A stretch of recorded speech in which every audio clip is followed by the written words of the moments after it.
Soyez bénis. Nous sommes à un jour qui commémore la Pâque. Mais la Pâque, souvent, est mal comprise. Si bien que certains vont même à parler de Pâquinou.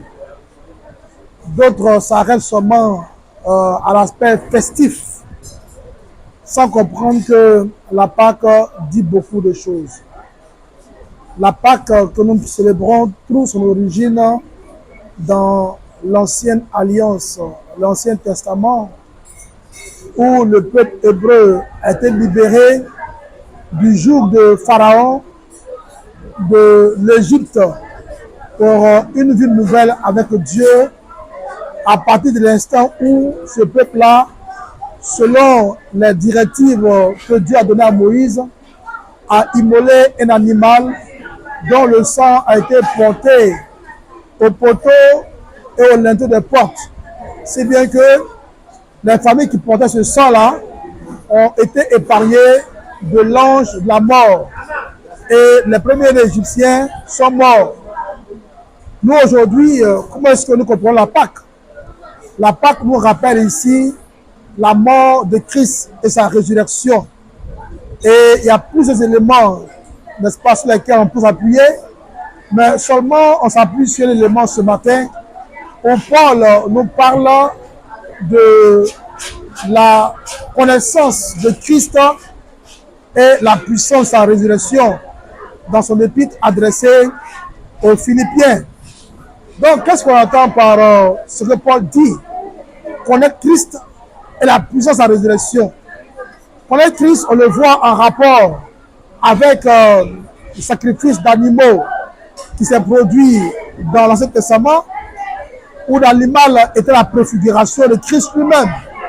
De même que l'animal a été immolé, Christ a été immolé. Le sang de l'animal a coulé, le sang de Christ aussi a coulé. Le sang de l'animal a permis que le peuple soit arraché des mains de Pharaon. Le sang de Christ aussi nous arrache des mains de Satan, des puissances de l'enfer. Tandis que le sacrifice d'animal pascal dans ce testament était destiné au salut du seul peuple juif, le sacrifice de Christ est destiné au salut de l'humanité. C'est pourquoi quand il parlait à Nicodème, il a dit que car Dieu a tellement aimé le monde qu'il a donné son Fils afin que quiconque croit ne périsse pas, mais qu'il ait la vie éternelle. Mais sa résurrection dit beaucoup de choses.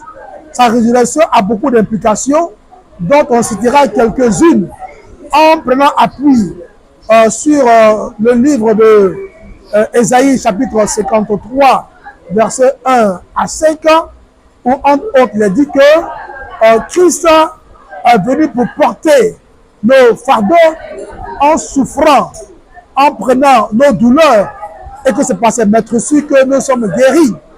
Ainsi donc, Christ, agissant ainsi, a payé pour nous, en sorte que quiconque souffre reçoit sa guérison, quiconque connaît un quelconque mal, une quelconque douleur, en soit délivré.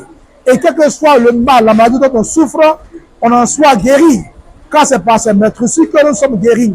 Alors, quel que soit ton mal, qu'il soit d'ordre spirituel, qu'il soit d'ordre émotionnel, qu'il soit d'ordre physique, ou de quelque chose que cela puisse être, le fait d'accepter Christ, te libérer ces mots-là. Et en plus de cela, autre implication que nous voyons dans le livre de Romains, chapitre 8, verset 1, il dit qu'il n'y a plus de condamnation pour ceux qui sont en Christ. Donc, par sa mort, sa résurrection, nous qui croyons en Dieu, nous sortons de la condamnation.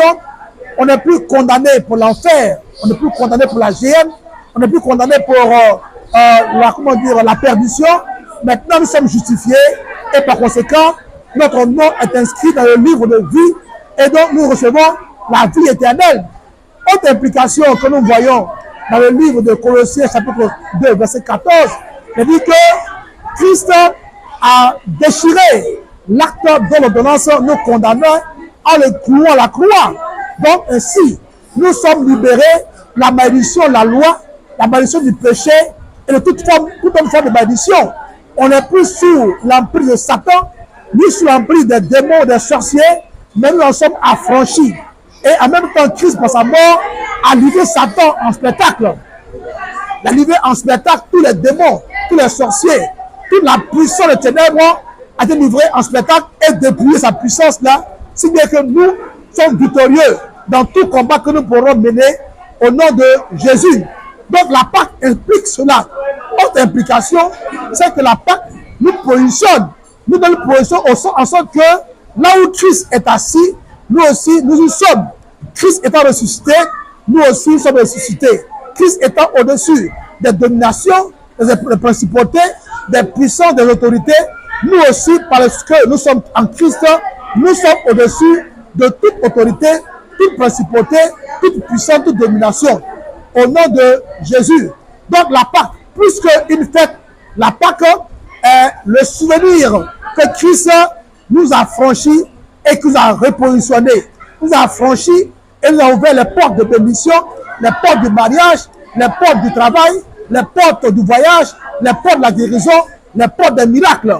Donc quiconque est souffrant, quiconque est dans le célibat, quiconque est malade par le fait que Christ soit mort ressuscité, reçoit sa libération, sort du célibat et entre dans le mariage, sort du chômage et entre dans le travail, sort de la malédiction et entre dans la bénédiction, sort de la maladie et entre dans la guérison.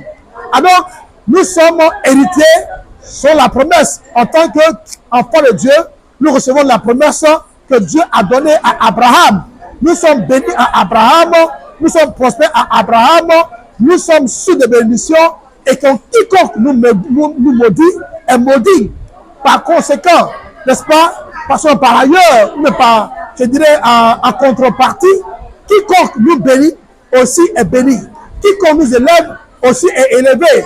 Donc nous avons beaucoup d'avantages à bénir nos frères, à faire être bénis, à bénir nos soeurs, à faire être bénis. La Bible dit que de même que le nom d'Abraham est rendu grand, nous aussi, notre nom est rendu grand.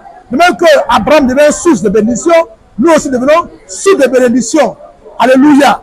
De même que Abraham est rendu fécond, nous aussi sommes rendus féconds. Ainsi donc, la Pâque, plus qu'une fête, est un souvenir que nous sommes repositionnés en Christ. C'est pourquoi, si quelqu'un est en Christ, il est une nouvelle création. Les choses anciennes sont passées et toutes choses sont devenues nouvelles. Alors, rendons gloire à Dieu parce que nous ne sommes plus des maudits, nous sommes des bénis. Nous ne sommes plus des misérables, nous sommes des heureux. Nous ne sommes plus des pauvres, nous sommes des prospères, nous sommes des bénis. Alors nous pouvons dire gloire à la Pâque, gloire à Dieu, soyez bénis au nom de Jésus. Amen.